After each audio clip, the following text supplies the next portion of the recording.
Who is your aunt? My aunt was Thelma Ann Duncan Brown. How did you find out your aunt was a part of the 6888? I got a phone call from you lovely people. I was totally surprised, as was everybody in my family. Just talk to me about your reaction when you found out and when you got the call from us. That was very exciting to know that someone in our bloodline had done something so incredible. You know, I mean, for my kids and their generation, they can look at this and see we can do whatever we want to do. There's no barriers holding us back. If we want to do something, we can, and hopefully we'll be remembered for it while we're still living. I mean, had it not been for you guys, if it hadn't been for the movie coming out, we would never know these things, and we're definitely not going to learn about them nowadays. And I personally try to teach my kids as much of our history as I can because they're just not going to learn it anywhere else. So I think it's very critical. It's my hope that this will start a chain reaction of events to start celebrating, you know, African American women in the military. They're admirals and five-star generals, you know, with the best of men out there. So I think it is important. Yeah, so I'm gonna just set this right here, and I'm gonna make it full screen, and then I'm gonna step away and you guys can go.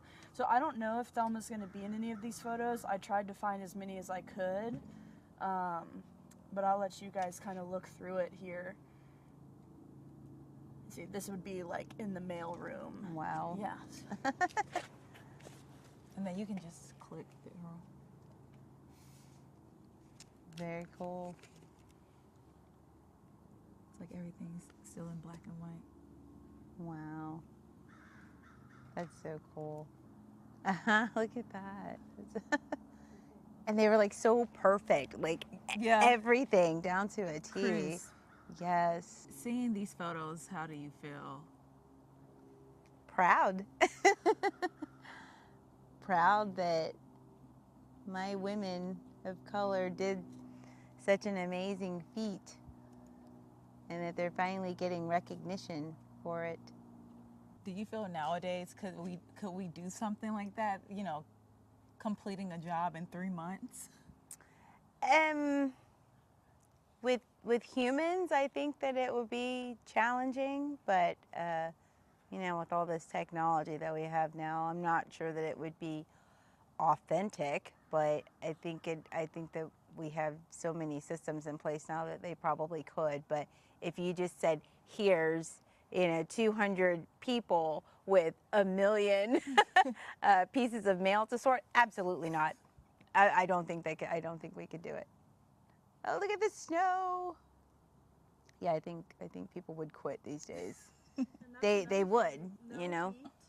Right. Keep them Yeah. warm. A lot of them, we were talking to Commander Philpott this morning. He said They were sick. immediately got sick Yeah. and pushed through it. 24 hours a day, they worked 7 days a week. Yep. Yeah, there's I'm sorry. I mean, I know you guys are a lot younger than me, but nope, it would have never even gotten started, I don't think. I don't know. Trust me, we Look know. at that. I would take one look at that and be like, okay, I'm out. Bye. And in the cold, I can't Yeah. do cold. I don't like cold.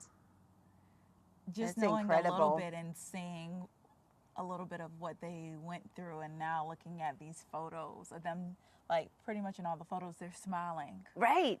Yes. They're smiling and they're so well put together still, you know. I mean, she held a very high standard and they went right up to it. That's awesome. I do have a question because we talked to Mr. Philpott about something he's run into as an organization is so few of these women spoke about their time. Right. so And I wonder why. He said it's like what he's felt is that a lot of people, when they come home from war, they don't talk about war. Right. And they also mentioned at the end of the movie that they were treated very well over there, but when they got home, it was just like, okay, you're back. And he said that. He You know? said that some of the girls said that they were treated better in, I think, Paris Mhm. than they ever were Right. in the United States. I think they have Yep. like, celebrations for them over there, and here we are. they Probably didn't even get parades and recognized, stuff. so, yeah. Right. Do you feel Yeah. that's why your aunt didn't speak about it? Maybe. Because maybe the amounts of, things that were going on over here that maybe weren't so nice overshadowed any joy that they may have wanted to share because they were coming back to the same world. You know what I mean? Like they were coming back to the same country that didn't accept them and, discriminated against them and things like that. So that's probably why a lot of these things got suppressed, would be my guess.